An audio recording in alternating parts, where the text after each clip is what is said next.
Good morning to all of you students. Welcome back to Civil Engineering Lectures, Computer Technology.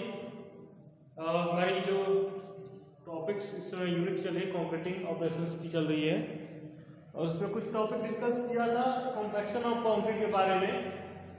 Concrete के compaction के बारे में तो सारी जो डिफिनेशंस थी, कुछ पॉइंट्स टू बी फोल्डर मतलब कुछ ध्यान देने वाली बातें थी, वो भी उन्होंने डिस्कस कर लिया था। तो जो नेक्स्ट टॉपिक की तरफ चलते हैं, थोड़ा सिलेबस भी ज्यादा है इसलिए थोड़ा टाइम वेस्ट करने की कोई जरूरत नहीं है, क्योंकि अपने पास जितना ही टाइम बचा रहेगा उसको हम लोग स्टडी में ही यूटिलाइज करेंगे। मेरा मोटिव यह है कि जो मेरा टाइम बचेगा इसको स्टडी में ही लगाएंगे, ऐसा नहीं कि फालतू के लेक्चर में फालतू के टाइम में नहीं लगाना है।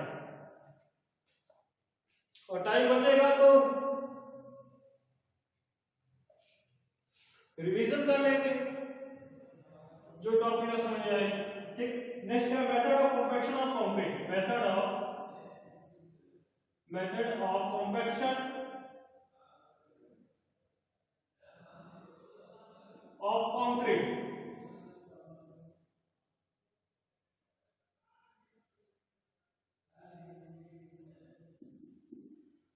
कंक्रीट के कॉम्पैक्शन का मेथड।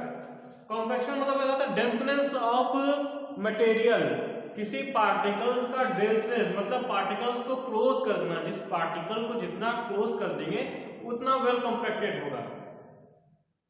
और ये भी है, जिस मिट्टी में जितनी ज्यादा कॉम्पैक्शन होता है उतनी स्ट्रेंथ कम होती है। जो मिट्टी जितनी ज्यादा कॉम्पैक्ट होती है, दबती है, जो भी सॉइल है उसकी स्ट्रेंथ कम होती है। तो सॉइल की चीजें सॉइल में बताई जाएगी, अभी उतना डीप भी मत जाइए क्योंकि कंफ्यूज हो जाएंगे आप। तो ये कह रहा था मैं कि जो मटेरियल को क्लोज करता है, कॉम्पैक्शन मतलब किसी भी मटेरियल को क्लोज कर दे। जो मटेरियल फैली हुई है उसको क्या करेगा? डेंस मतलब उसकी डेंसिटी बढ़ा देगा, ताकि अंदर कोई वाइड्स या छिद्र कोई ऐसी चीज उसमें ना रह जाए, एयर वाइड्स ना रह जाए। तो कॉम्पैक्शन का मेथड में देखिए एक डिफिनेशन लिखता हूं, उसके बाद to compact concrete, to compact concrete, compact of concrete energy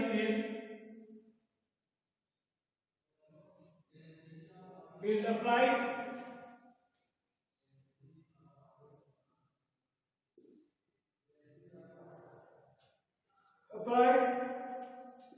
to it so that the mix becomes more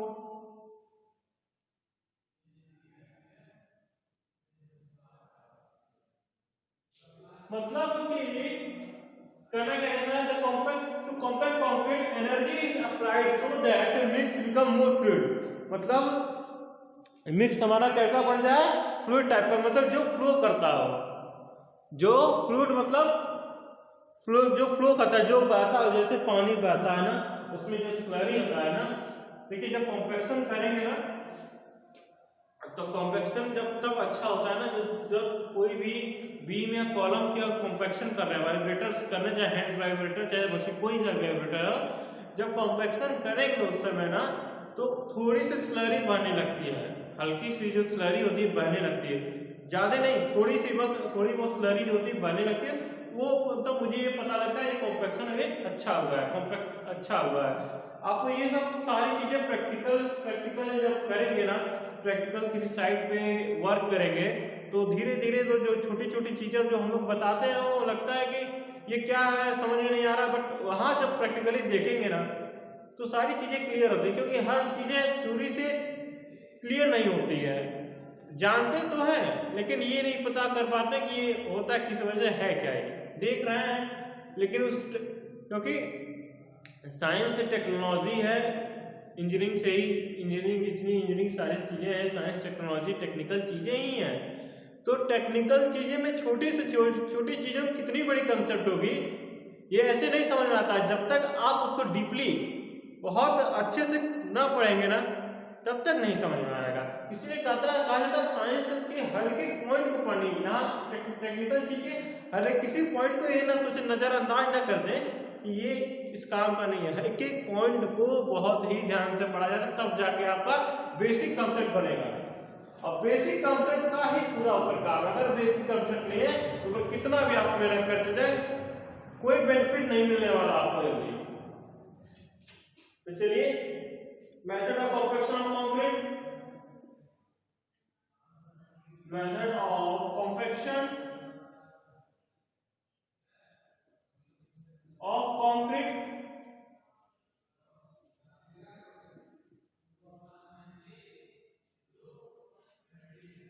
पहला है हैंड कंपैक्शन,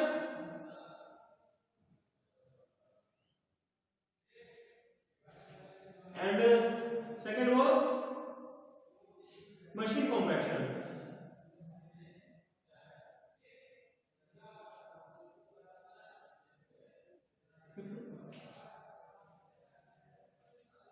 अब हैंड कंपैक्शन, मशीन कंपैक्शन तो चीजें सारी डिटेल में पढ़ी जाएंगी।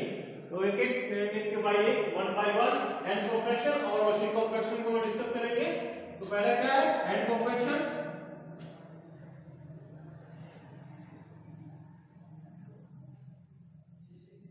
Hand compaction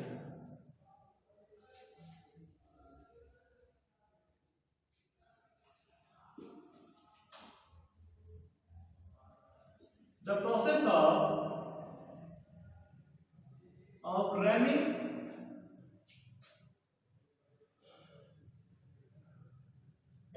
the concrete manually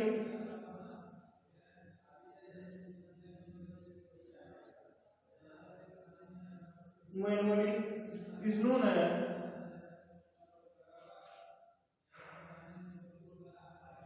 hand compaction।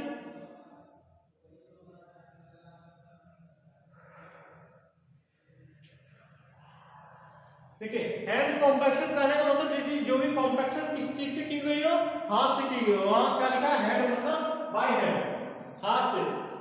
आप कभी कभी बीम में कॉलम देखे होंगे जो लोअर टाइप का कंस्ट्रक्शन चल रहा है, जहां पे छोटे मोटे कंस्ट्रक्शन चल रहा है, रैमिंग करते हैं। रैमिंग मतलब जैसे कि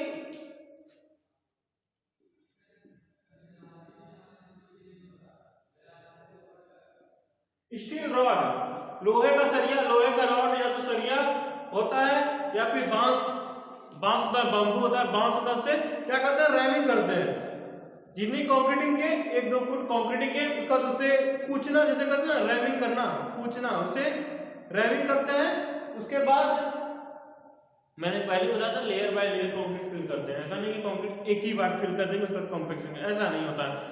थोड़े से कंक्रीटिंग किए, फिर कॉम्पैक्शन की, कॉम्पैक्शन मतलब रैमिंग किए, पूछ करके थोड़ा बहुत मतलब कम, जहां पे या कभी कभी ऐसी दिक्कतें होती है जैसे कि मशीन खराब हो गई या इलेक्ट्रिसिटी कोई भी प्रॉब्लम आ गई, तो थोड़ा बहुत काम क्या कर सकते हैं मशीन से। हमने कंक्रीट तो रख दिया मैंने, अब कंक्रीट रख दिया, मशीन मेरी रेगुलेटर सपोज खराब हो गई, तो उस केस में आप क्या करेंगे? ऐसा तो नहीं कि बिना कॉम्पैक्शन के काम करेंगे, नहीं, उस केस में हैंड कॉम्पैक्शन कर सकते हैं। जैसे कि आप स्टील रॉड लेकर के या फिर उसको पूछना था एरिया पूरी चारों तरफ से सरफेस पे जितना हो ज्यादा से ज्यादा कॉम्पैक्ट कर देंगे, ये हमारा हैंड कॉम्पैक्शन होता है। इसमें कई चीजें, कई पॉइंट है, किस इंस्ट्रूमेंट से की जाती है। इंस्ट्रूमेंट में होता है हैंड कॉम्पैक्शन का रॉडिंग, स्टील रॉड बना था, रॉडिंग होता है,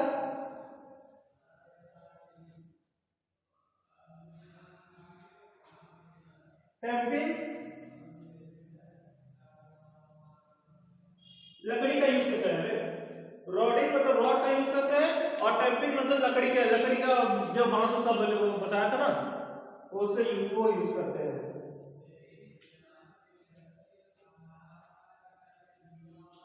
तो इतनी चीजें हमारी थी हैंड कॉम्पैक्शन में। अब चलते हैं मशीन कॉम्पैक्शन। मशीन कॉम्पैक्शन थोड़ा सा बड़ा है क्योंकि ये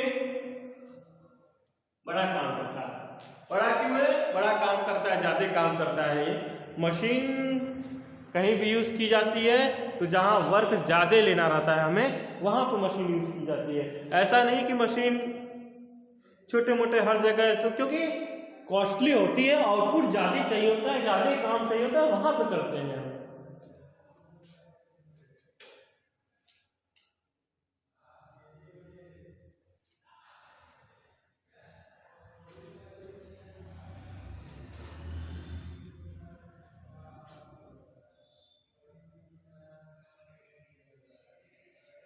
मैकेनिकल और मशीन दोनों करता है।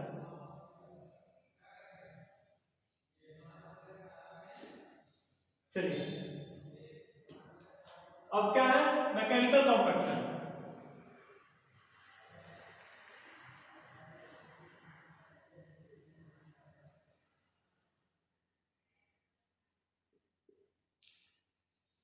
Mechanical compaction. The process of compacting concrete. The process of compacting concrete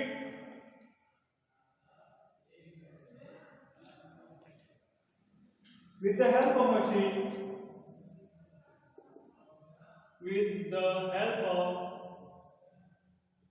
machine is known as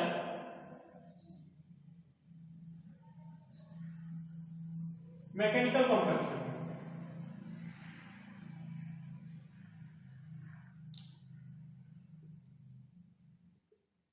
जो मशीन के वजह से आपका वर्क कर रहे हो,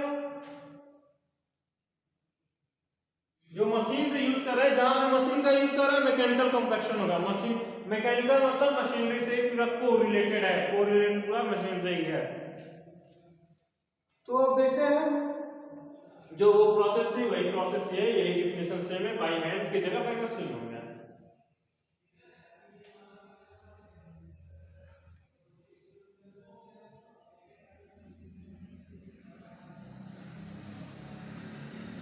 अब देखिए different types of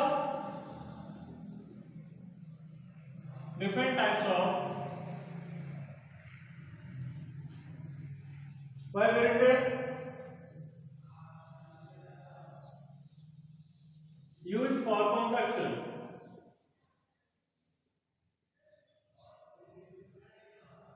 different types of vibrator use for compaction. पहला क्या है इंटरनल वाइब्रेटर,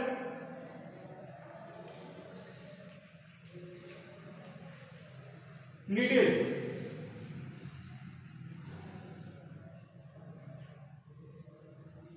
ठीक। नेक्स्ट क्या है फॉर्म वाइब्रेटर।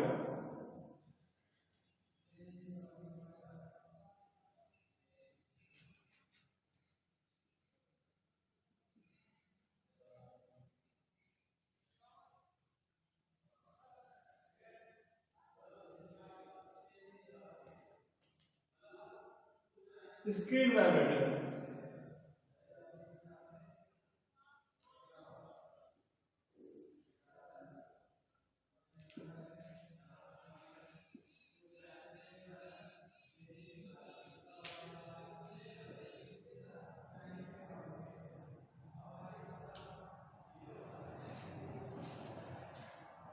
देखिए different types of vibrator use for compaction. Compaction के लिए जितनी टाइप्स ऑफ वाइब्रेटर है हमारी यूज है वो है इंटरनल। पहला क्या है इंटरनल वाइब्रेटर। इंटरनल का मतलब क्या है अंदरूनी। देखिए अब क्या छत है, बीम है, नीडल लिख रहा है ना, नीडल लिखा है ना, नीडल का एक नीडल रहता है 1.5 से 2 मीटर, 2.5 मीटर, 3 मीटर तक का भी रहता है, ताकि वो जब कॉलम की ठीक है बीम का कॉम्पैक्शन कर रहे हैं, बीम तो हमारी ऐसी मेंबर है ना, हॉरिजॉन्टल मेंबर है हमारा बीम क्या है हॉरिजॉन्टल मेंबर है। इसका डेप्थ कितना होगा, इसका डेप्थ होगा ठीक है 20 सेंटीमीटर, 30 सेंटीमीटर, 40 सेंटीमीटर, 50 सेंटीमीटर, यही है डेप्थ होगा ना। ऐसा तो नहीं होगा कि 2 मीटर का होगा, 3 मीटर का होगा, 4 मीटर का, ऐसा डेप्थ होगा नहीं, 2 मीटर 3 मीटर ऐसा तो नहीं, 0.2 मीटर ही होगा, वही 200 mm यही होगा। ऐसा तो बहुत इतना ज्यादा होगा नहीं डेप्थ उसकी, तो नीडल तो आसानी से यहाँ पहुंच जाएगी। But in the case when column is constructed, मतलब जब कॉलम का कंस्ट्रक्शन कर रहे हैं, कॉलम का निर्माण कर रहे हैं, तो कॉलम हाइटेड होता है, मानते हैं कि नहीं? 10 से 12 फुट तक जाता है कॉलम हाइट, एक 10 से 12 फुट तक रहता है फ्लोर लेवल से, नीचे की फ्लोर लेवल से ये हमारी छत लेवल के बीच की जो डिस्टेंस होती है, दूरी डिस्टेंस होती है, हमारी हाइट होती है, नियर अबाउट 12 से 14 फीट रहता है, 10 से 12 फीट रहता है, इतना रहता है। तो नीडल तो बड़ी होनी चाहिए ना, अगर नीडल छोटी रहेगी तो यहाँ तक तो पहुंच ही नहीं पाएगी, क्योंकि फॉर्मवर्क तो लगाते हैं, जो फ्रेमवर्क फॉर्मवर्क लगाते हैं ना, तो फॉर्मवर्क की वजह से नीचे तो पहुंच नहीं पाएगा। तो इसीलिए क्या किया जाता है, उस प्रॉब्लम को सॉल्व करने के लिए नीडल वाइब्रेटर बनाते हैं। तो हमारी टेक्नोलॉजी में हर एक्शन के लिए एक कुछ ना कुछ है, ऐसा नहीं कि हर प्रॉब्लम के लिए नहीं, प्रॉब्लम हो गया तो हमारे पास कुछ सॉल्यूशन है, हमारे पास हर प्रॉब्लम के लिए सॉल्यूशन होती है। आप ना नहीं कर सकते, बहुत ही रेयर केसेस हो सकते हैं जहां आप कर सकते हैं, यहाँ काम नहीं हो पाएगा, नहीं तो टेक्नोलॉजी में ऐसा नहीं है कि वहां काम वर्क नहीं होगा, कोई ना कोई उसका ऑप्शन जरूर होगा ही होगा।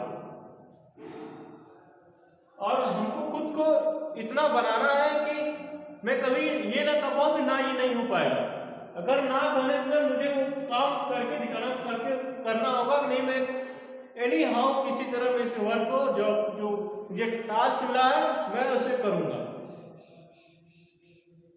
तो नेक्स्ट क्या है, फॉर्म वाइब्रेटर, एक्सटर्नल वाइब्रेटर क्या है, एक्सटर्नल वाइब्रेटर एक्सटर्नली वर्क करता है, ठीक, बाहर की सतह पे वाले कर दिए, इंटरनल था ये अंदर था, एक्सटर्नल ये आउटर लेवल पे कर दिया। अब नेक्स्ट आता है speed vibrator, surface vibrator. Speed vibrator होता है सरफेस, कभी कभी देखते हैं कि कंक्रीट ज्यादा हार्ड हो जाती है, कुछ टाइम तक रख दिए कंक्रीट ना तो हार्ड हो गई, तो उस केस में वाइब्रेटर अगर लगा यूज कर देंगे ना तो कंक्रीट ब्रेक कर जाएगी, क्योंकि एक बार जब कंक्रीट कुछ टाइम के लिए अगर सेट हो गई, 1-2 घंटे, मतलब सपोज करिए कि आधे 45 मिनट में सेट कंक्रीटिंग किए और क्या हुआ, हमारा कंक्रीट सेट हो गया। तो जब इंटरनल वाइब्रेटर करेंगे ना, कंक्रीटिंग करने के बाद एक आध घंटे बाद अगर सोचिए कि हम जो हमको और वाइब्रेट करना चाहिए, या मैंने वाइब्रेशन करना भूल गया, सरफेस पे सतह पे वाइब्रेशन करना मैंने भूल गया, क्योंकि इंटरनल जो नीडल है जो इंटरनल वर्क करता है तो भूल गया मैं, तो उस केस में क्या करेंगे, स्पीड वाइब्रेशन का यूज करेंगे। स्पीड वाइब्रेटर जो सरफेस को वाइब्रेट कर देगा।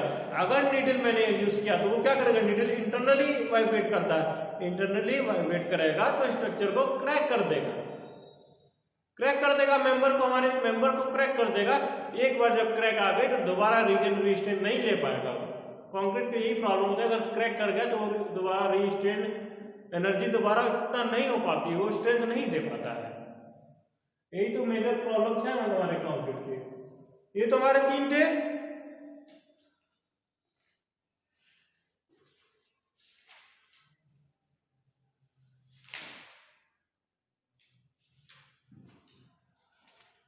क्वेश्चन हमारे 3।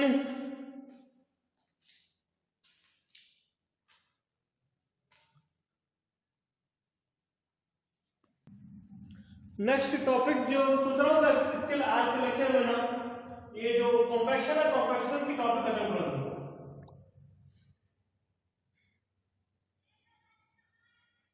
Precautions during compaction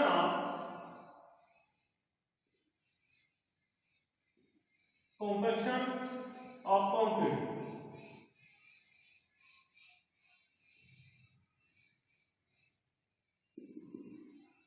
पहला, the formwork should be strong and tight। The formwork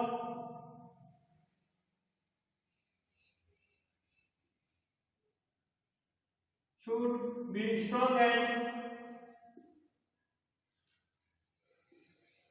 and tight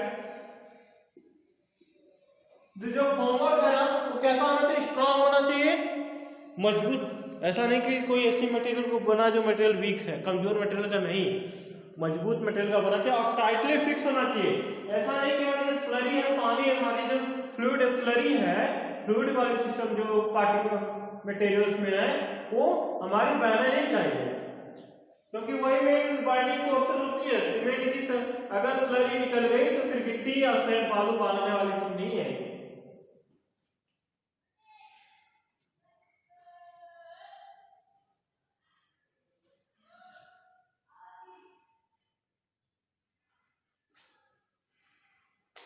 A lining of plywood may be provided to prevent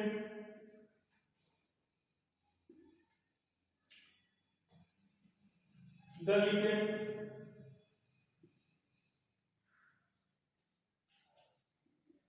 if the surface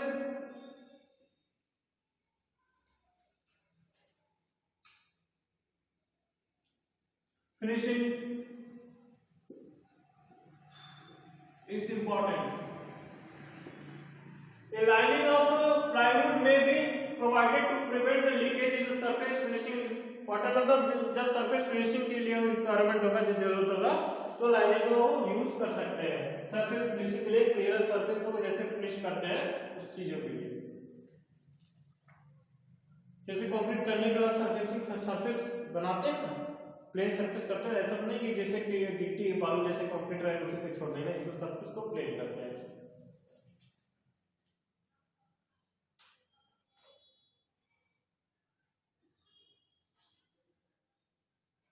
The concrete should be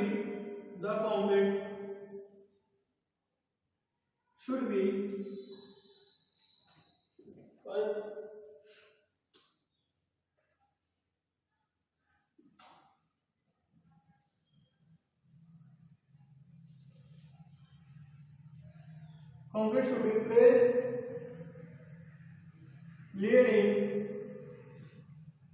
layer of thickness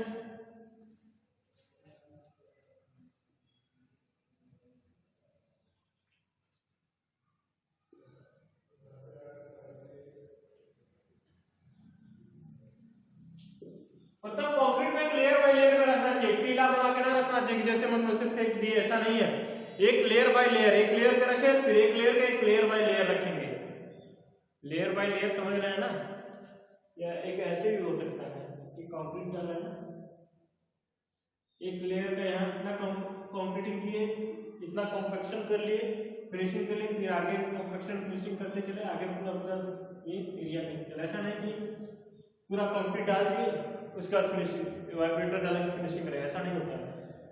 first क्या होता है, concrete डालेंगे, concrete रखेंगे वहां पे, उसके बाद vibrator